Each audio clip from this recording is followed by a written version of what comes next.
Hello and welcome to this video tutorial about hanging a source 4 ERS. So we've looked on our light plot and we found where we think this fixture needs to go, and we've gone to our storage area and found the correct fixture. The degree of the barrel is here. We've checked the lamp coating here, and we have the right type of fixture for where we're going to hang it. And so after having checked everything, I know where I'm going to hang it. I go ahead and I take the light and I put the clamp over the pipe. You never, ever, ever at this point want to leave this fixture hanging by itself. You want to always keep a hand on it. What I do is I just come up behind the clamp and I press the clamp onto the pipe. Other people may want to use one hand to hold the light and the other hand to tighten the bolt. I'm going to go with what I know, and that's what I know and what works for me. I'm open to either, but at no point in time should this fixture just be hanging by an open clamp. I'm going to take the pipe bolt of the C-clamp and I'm going to go ahead and tighten it down just finger tight. All I need to do is to get it finger tight. Once I have this finger tight, right, then now this fixture is secure. It is not tight to the pipe.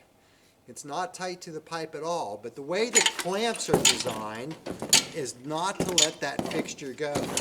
It's not going to come off of that pipe. I do not suggest that you do that. I show you that only as an example of the design of the clamp. Now that's just finger tight.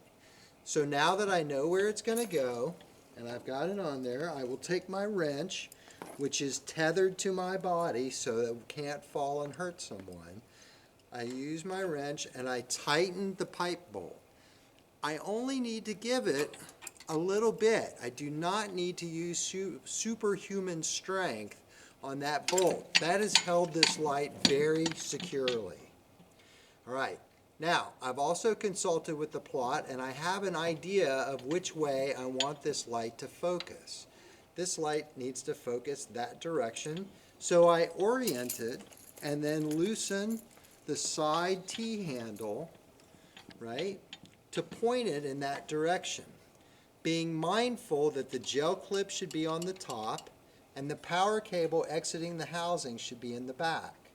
I then snug up my T-handle and I can remove my power cable. You may need to remove your power cable first. Anyway, and just let that dangle. That can just hang behind the fixture.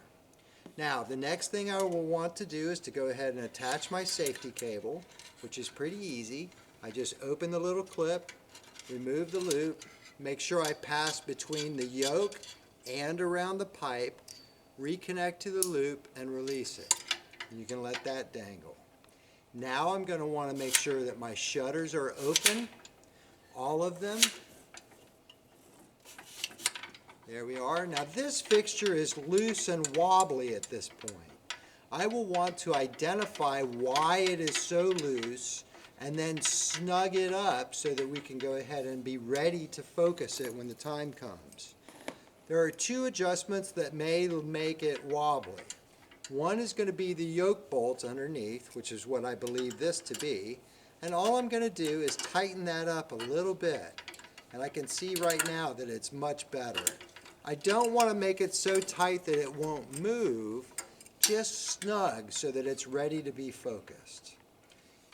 I should have color and gobo already prepared to go into this light, and if I'm installing gobos, I'll find the gobo holder, and the gobo slot is directly in front of the top shutter, and the gobo simply slides in until the top ridges are flush with the body of the fixture. To install the gel frame, we slide the clip over, let it come up and open.